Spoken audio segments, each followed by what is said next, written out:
aí galera, beleza? Aqui é o Bruno Castro e esse é mais um vídeo do setor 2814. E no vídeo de hoje vamos continuar a história completa dos Homens Metálicos, entrando agora no pós-crise.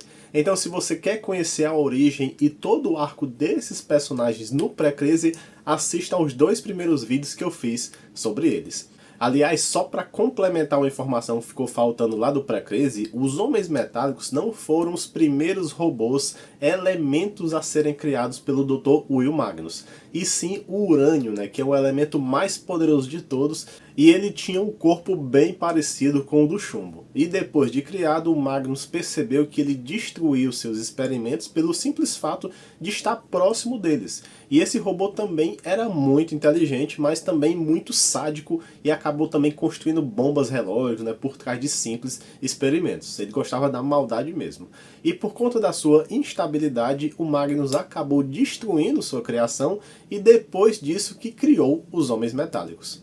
Só bem depois o Urânio reaparece, ele faz uma namorada robô para ele, chamado Agatha, e essa mulher prateada destrói secretamente os Homens Metálicos. Mas com a ajuda do Átomo, mais uma participação crossover, eles traz os Homens Metálicos de volta e consegue derrotar o Urânio e sua namorada.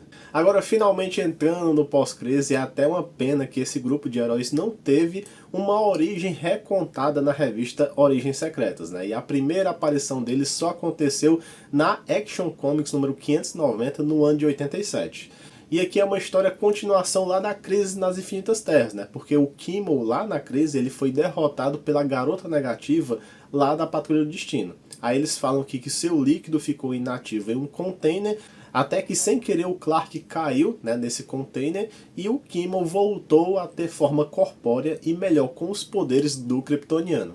Enquanto isso, os Homens Metálicos estavam de volta sob a supervisão do Dr. Magnus. Talvez eles até esqueceram aquele lance que os robôs viraram cidadãos livres, E o Magnus estava aqui bem estranho nessa revista. Ele tratava mal tanto o Zinco como a Platina, porque eles estavam perguntando o que teria atrás de uma porta no chamado nível 12. Em seguida, o Super Kimmel agora aparece e demonstra estar bem mais poderoso e tem a luta dele contra os Homens Metálicos juntamente com o Superman.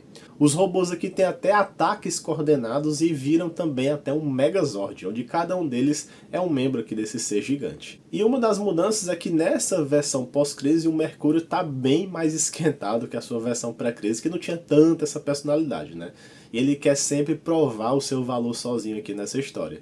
No fim eles derrotam o Kimmel, mas tem o sacrifício do Zinco, que depois mostra que o Dr. Magnus não quer reconstruí-los e diz que foi um erro fazer os Homens Metálicos. Como essa história acaba com um suspense de o que está acontecendo com o Will Magnus, porque ele está agindo desse jeito, até com suas criações, isso aqui demorou 9 edições para ter uma continuação, Então os Homens Metálicos nessa história se disfarçam de humanos, até uma boa referência ao arco deles no pré-crise, e contratam um cientista ganancioso chamado Tinker para reconstruir o Zinco. Só que esse cientista revela tudo para o seu chefe, que é o Lex, E os vilões transformam o Zinco em um robô bem maior e feito de kryptonita. E após derrotarem todos os Homens Metálicos, eles batizam esse novo robô de o Homem Kryptonoide. Depois Superman aparece, apanha bastante, mas ele percebe que consegue ainda lutar com essa forma artificial de kryptonita. E quando o Homem Kryptonoide é derrotado, todos os Homens Metálicos voltam, incluindo o Zinco, e depois até eles voltam nas suas cores normais.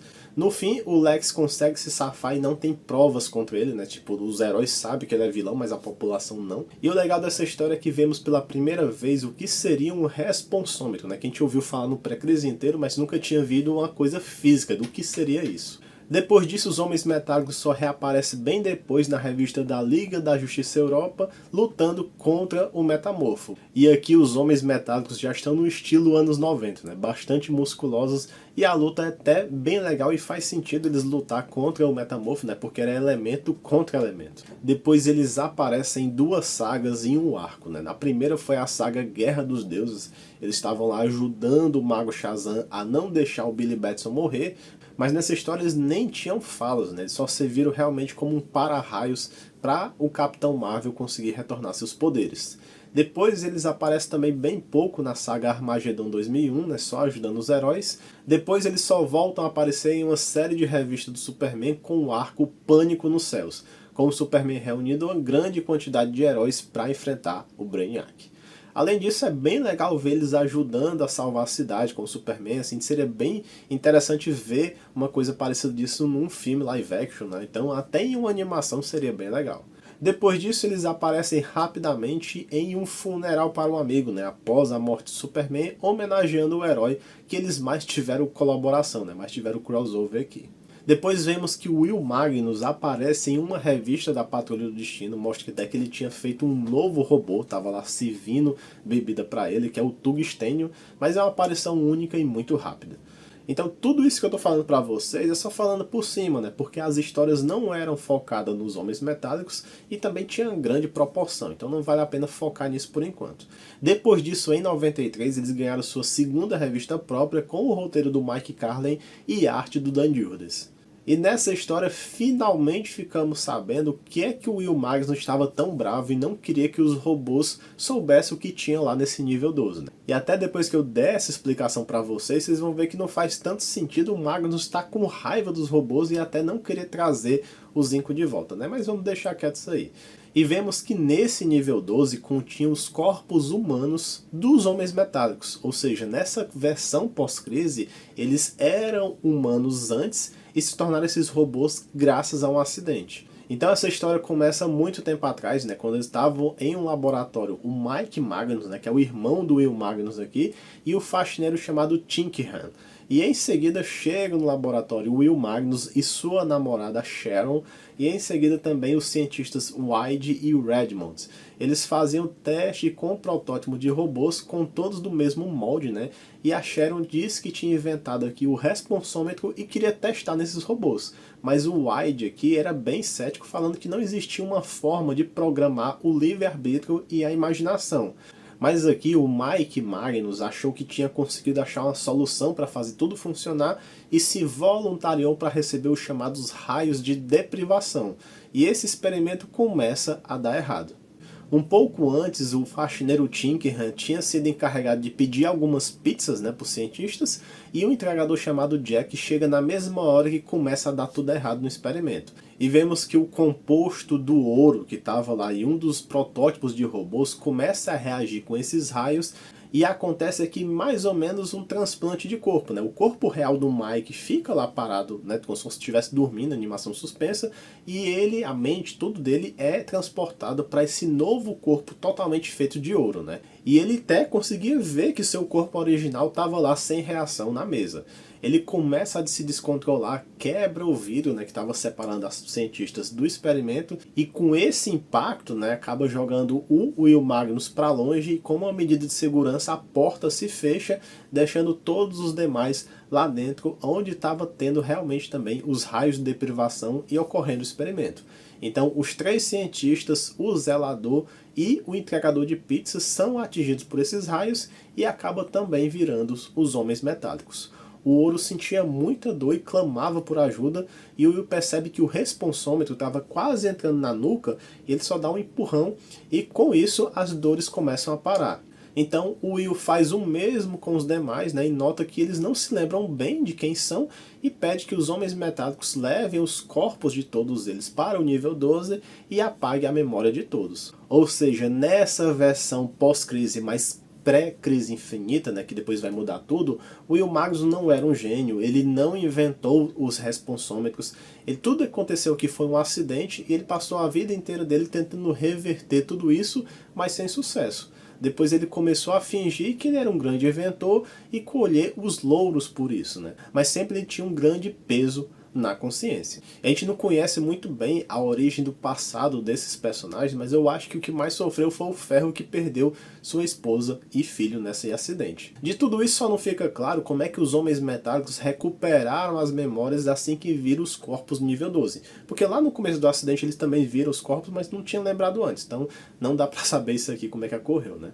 Aí nessa revista tem todo um plot também de um japonês que queria fazer seus próprios homens metálicos. Daí o Mercúrio vai até o Japão e rouba o protótipo desse robô. Enquanto isso, nos Estados Unidos, nossos heróis são atacados pelos homens mísseis, né, assim como na primeira revista deles.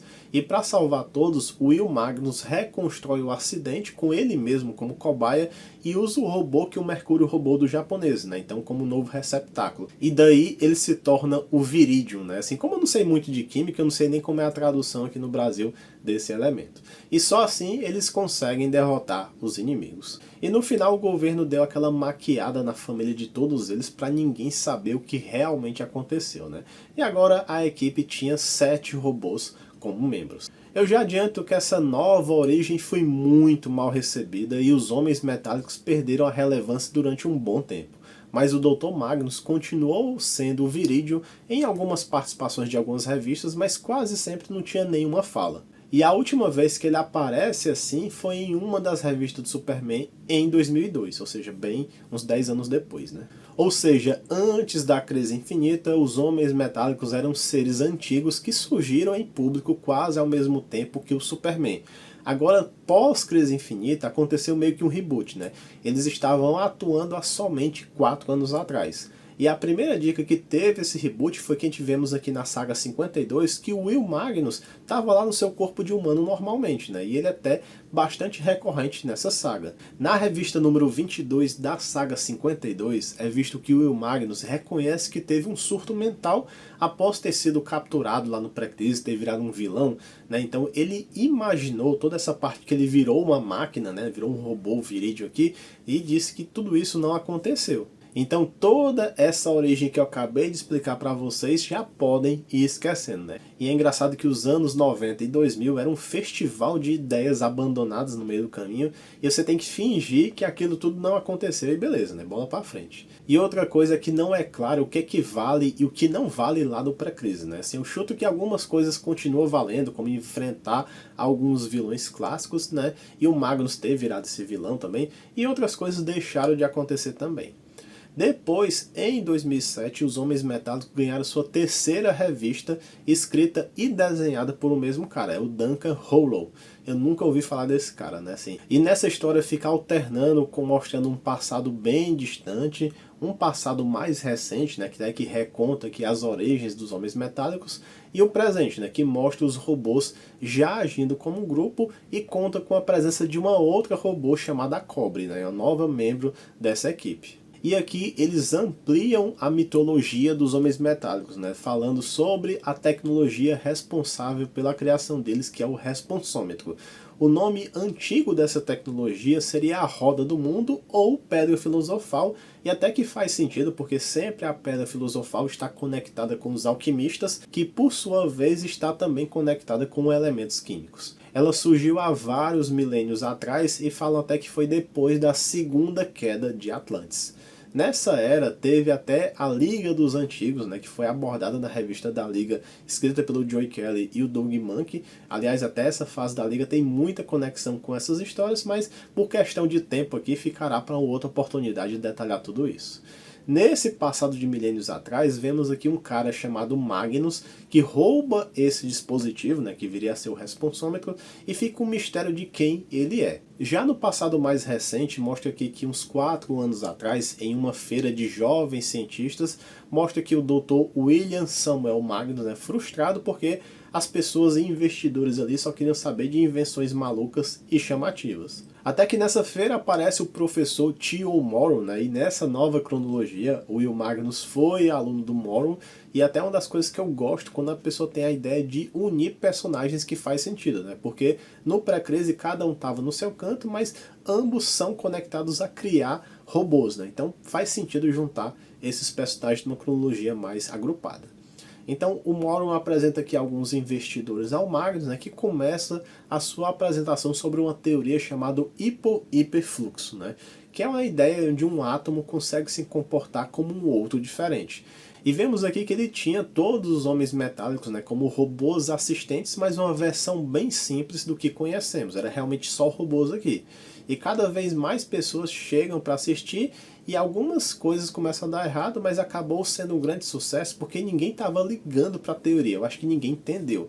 Mas todo mundo gostou muito dos robôs. E no fim, o Moron disse que os investidores adorariam que o Magnus fabricasse homens metálicos para eles, né? Queria até patrocinar tudo isso para ele conseguir fazer. Mas no fim, o Magnus recusa porque ele preferia continuar pesquisando sobre a sua teoria, mesmo ele estando quebrado e sem dinheiro. E corta a cena para o Magnus viajante do tempo em uma cadeira e observando essa linha do tempo e dizendo que finalmente os homens metálicos vão deixar de existir, né? Depois vemos aqui que o artefato que ele roubou pertencia a um alquimista chamado Nameless, ou seja, o mesmo nome da Sem Nome lá do pré-crise, né?